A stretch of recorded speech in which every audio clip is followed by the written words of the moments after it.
5 home runs on the year as well as 5 doubles. So he can find some gaps as well as hit it past the fence, showing some great power with the bat. He's got his college coach in attendance tonight as well, the head coach of Villanova University's baseball program in attendance for Nick LaRusso. You've got Ryan Tours, and Jimmy Kingsbury likely won't pitch in this one as he closed out game 1 for the Gulls, but a couple Wildcats between these two teams. Good game to be in attendance for him as we have a dog on the field in left field. We're out towards the bullpens for both teams. This has to be a first. I've never seen this one before. We get some wildlife out there at Mystic, but, I mean, this technically isn't wildlife. It seems to be someone's dog, but it is an animal nonetheless. See goalie as well. I don't know if that qualifies. So now the dog's showing signs of life. A little spring in his step, and he's going to be running towards the Danbury coach, now booking it over to second. He's going to take second base safely. Now booking it towards first, running the wrong ways. Now he's on the mound, taking over Still's job. Josh Parrow had open arms waiting for him. He's having a good time at home plate, running down the first baseline over towards the Danbury dugout. Someone clock his 60 time. Get him there for Sunday. The scouts might be interested. He's pretty agile out there. Nobody can get their hands on him. Saw a couple of umpires, coaches, and players. Now he's out by the tarps. He's gone from left field all the way to right field territory. The umpire went for him. That was Tim McMullen, and now he has evaded McMullen. He's booking it towards center field. Oh, my gosh, he's the fastest one out of there, going from the right field foul territory back to the bullpens in left, and he is gone. And now he's back, only at Cardines, folks. If I didn't know better, I'd think this was staged. It is not. Looks to be Chase following him, and now he evades everybody. The whole groundskeeping crew here at Newport can't get him. We got goalie Junior chasing him. We'll have to interview him after the game. I think this might be our player of the game right here, This no is matter what happens. definitely the play of the game so far. I mean, there's no way humanly possible that one person out there is going to catch him. We got Hudson Haskin, the new all-star player for the Gulls. Can't get him. He's going to be out in right field. No one's over there. Free real estate for the roaming pup. Out roaming the fence now at Cardines, going out towards 490 feet out there in deep center. Now let's see if he books it to the plate. We'll clock his 40 time this way. And this is He's where it's using a little dangerous poison. territory. He's cornered. Oh, and he finds a way out. He finds a way out, and he's gone just like that. Everyone waving him goodbye, but what a performance from tonight's so far player of the game. The random dog, we're going to name him Houdini, finding a way to get away from everyone and then make it out of center field. Now we have a bunny booking it across from center field, and the dog is back. The dog is back chasing the bunny into right field. The bunny got underneath the right field fence. And this, I don't think the dog is slipping through the crack under the fence. I think that's a good call. I don't think the dog can fit. He's proved us wrong once before.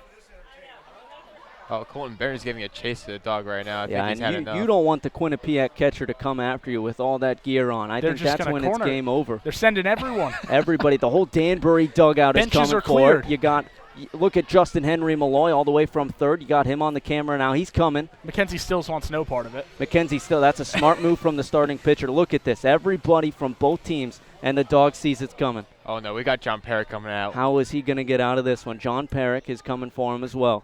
Everybody is there, and this is going to be interesting, folks. If he can get out of this one, he is tonight's player of the game, and there's his first move. Over to his left, over to his right, and he's away from the first group of people. Now he's cornered. Now he gets out of it. Everyone's circling him. Now we got, looks to be Mike Falcone, the director of baseball operations, coming along. Someone get it a treat. Call it over. The grounds crew for Newport coming along. Not a lot of hustle. That's free real estate again. He's back towards center field.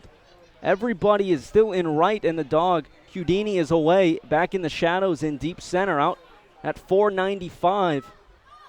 Oh, he's looking at the gate. I'm not sure He's if he wants looking to at go, the though. gate. He already went through that gate. He knows he can get through, and that's a smart move from the dog. He's cornered, but he knows he has a way out. We've got Connor Crean out there for the Westerners with the Gulls interns. He knows he can get out. They're cornering him. They're trying to shoo him Yeah, through, and he's they're thinking about it, throwing some treats out and there. he gets through. He gets through. And they might have been throwing treats, and Houdini is gone once again. We need to close up that gate somehow. And that right there, folks, we are in the top of the first, runner on first for Danbury, but I don't care what the score ends up. That is tonight's player and play of the game. I think Mike Falcone is throwing a couple hot dogs over his way to keep him distracted for now. He'll be back. He's going to eat those hot dogs immediately.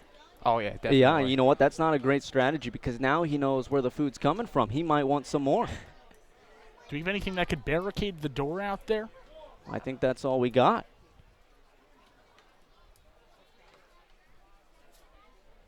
Oh, nice throw there by Now, Falcone. I will say Falcone was a pitcher in college, so we know he has the arm strength to throw it down a little bit.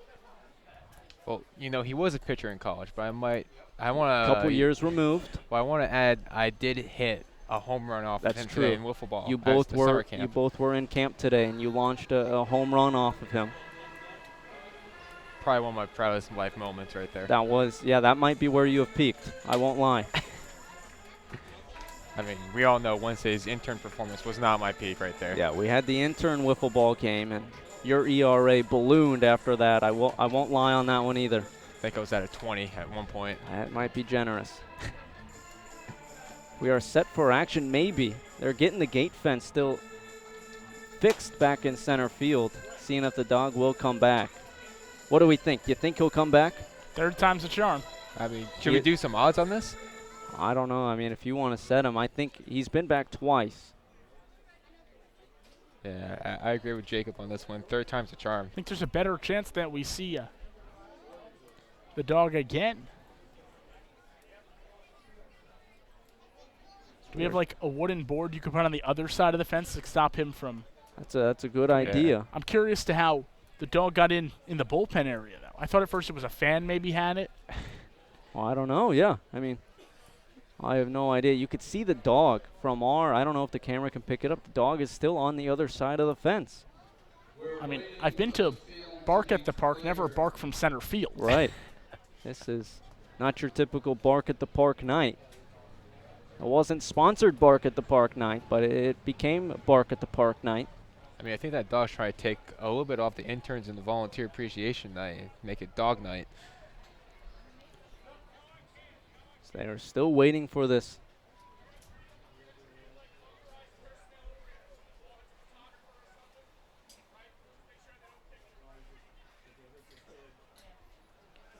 They wanted to play on, but they are going to play on. They are going to play on. They're going to make sure they just okayed it, making sure that if a ball does come and play over there, that they don't interfere with the ball. And they just stand still. It's like having your foul pole in right center field. And so we are playing on. Runner on first with no outs. LaRusso at the plate as this one's going to be grounded over to short. Holzwasser with it. Flips to second for one. Bellini to first in time. So a 6-4-3 double play. We're back in action here at Cardines, and there's two away here in the top of the first.